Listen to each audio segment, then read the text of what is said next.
When you ask, tell me how this ends in Ukraine, I think it ends in a negotiated resolution. That comes about when we're able to help Ukraine sufficiently that they can convince Vladimir Putin on the battlefield this is unsustainable because of the staggering casualties, which are reportedly something like 8 times the losses that Russia sustained in nearly 10 years of war in Afghanistan, just in the first 11 months of this war. And then also through our leadership of the Western world's sanctions, financial, economic, and personal, and export controls on Russia, that Vladimir Putin concludes that the war is unsustainable on the home front as well.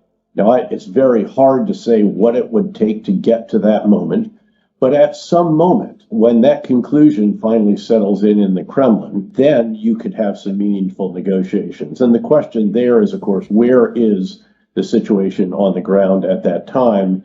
And does Ukraine then, is it then willing to negotiate away some territorial issues here because it needs for the war to stop? It needs the missile and drone strikes to stop, which are just making life incredibly difficult for the enormously resilient, courageous Ukrainian people. But that has to stop at some point in time. Could there be a Marshall Plan that's part of this overall deal? There will have to be one to rebuild the country. But as you know, David, what made the Marshall Plan successful in the wake of World War II in the Western European countries, where we provided $120 billion or so today's dollars, what made it successful was the security guarantee that the U.S. provided. And here, that would be the final element. And whether that is NATO membership, if that's possible, and Hungary and Turkey would go along with that, is it a U.S.-led ironclad security guarantee? You package all of that together,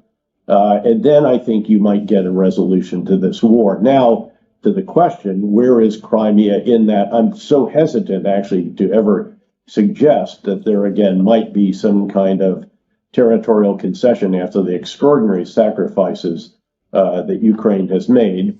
And I don't want to imply that, I expect that they can take it or actually cannot. I think this is an open question. Here's the scenario. If they can, in the spring, summer offensive this year, sever the ground link that Russia has, the ground bridge as it's called, that Russia has established that goes from Russia proper down into Ukraine. And so they block that. Then Russia's dependent on the Kerch Strait Bridge to keep Crimea resupplied.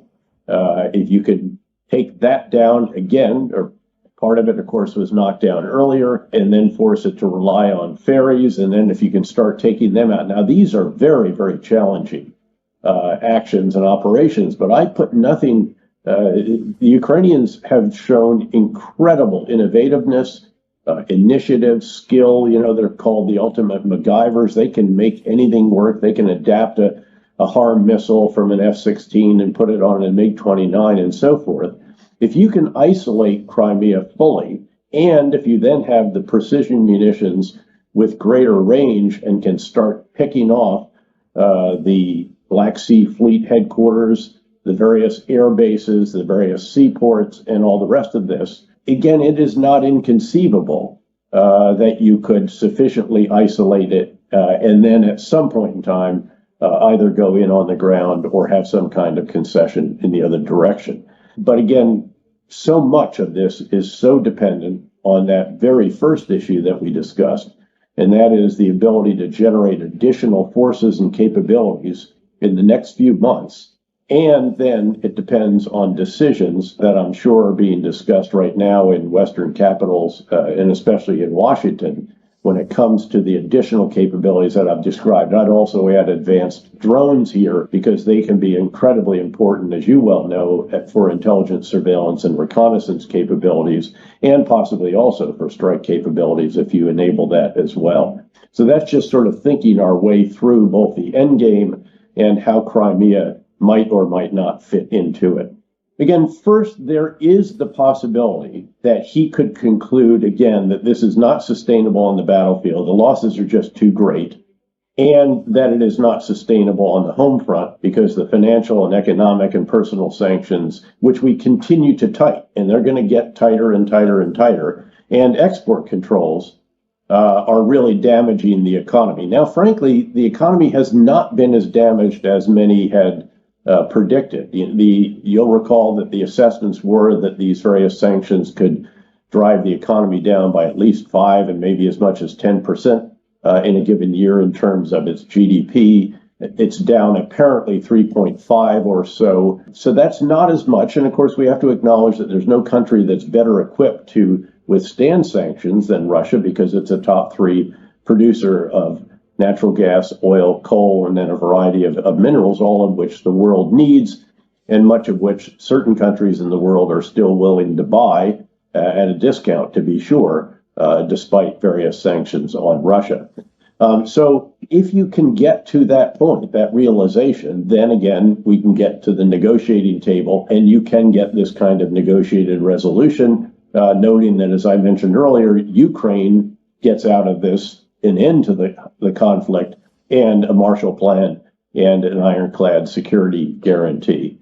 The other alternative, of course, is regime change, and that is so hard to calculate. And he has such a grip on power. This is not just an autocracy, as you know, it's a dictatorship, and within that, it's a kleptocracy dictatorship. And everyone around him is in a position, because the individual is intensely loyal and proven himself to Putin.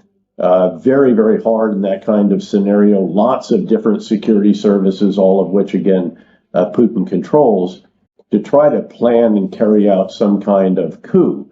But also, as you know from history, what is inconceivable all of a sudden can become inevitable, sometimes overnight. And looking for those kind of indicators is something that an organization near and dear to both our hearts is looking for, I'm sure, very, very assiduously, but it's the most challenging of all questions. Frankly, what they need to do is perform tasks that they should have been doing, 5 and 10 years ago. They need to conduct really rigorous training.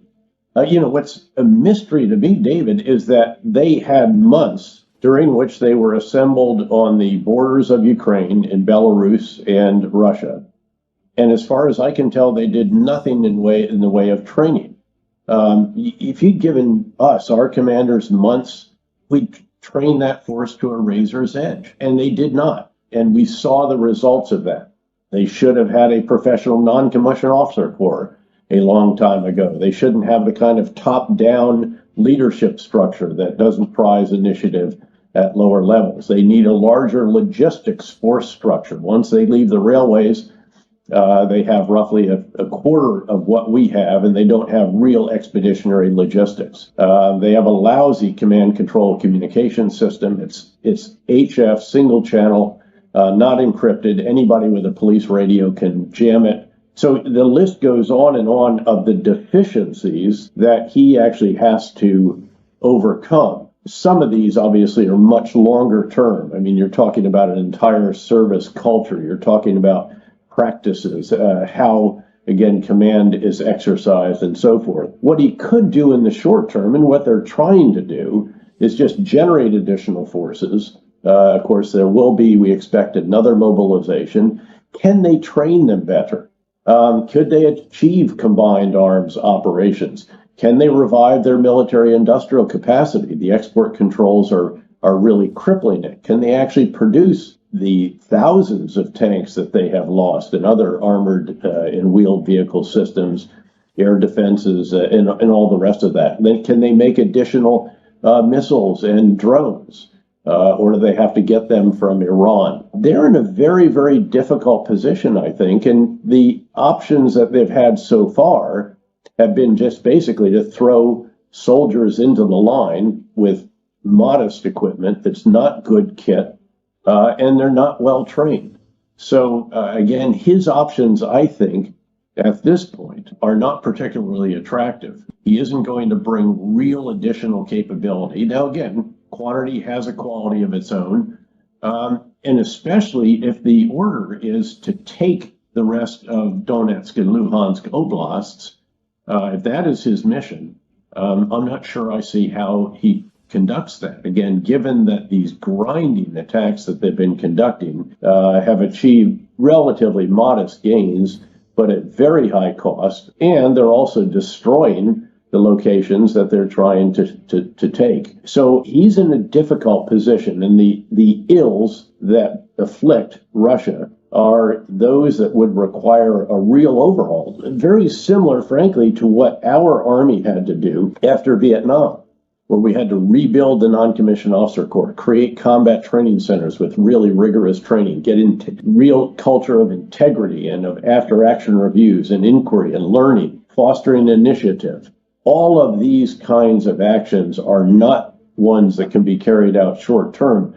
During the surge in Iraq, we could go in, we had a terrific force. We just basically needed to change the big ideas 180 degrees. Instead of consolidating on big bases, we're going to go back into the neighborhoods, live with the people. That's the only way to secure them, take back the control from the Iraqi security forces, promote reconciliation. In other words, you can't kill or capture your way out of an industrial strength insurgency. You have to reconcile with as many of the rank and file as you can, intensify the pursuit of the irreconcilables with our special mission units, closer integration of civil and military, clear, hold, build, and transition, not clear and hand off to the Iraqis. So essentially, the surge that mattered most was not actually even the extra 25,000 superb forces, very helpful. The surge was the change in big ideas, the change in strategy, loaded 180 degrees, but that was doable. And that was something you could actually see happening. Like we could envision what was possible. In this case, I can't envision what's possible for Gerasimov because it doesn't have the basic tools, the basic capabilities to carry out the kind of offensive operations, combined arms offensive operations, to take the rest of those two provinces, oblasts, that they supposedly want to seize, at least in the near or midterm, while still noting that Putin's overall objectives are still tied up with the notion that Ukraine doesn't have a right to exist as an independent country. It should be part of the Russian Federation.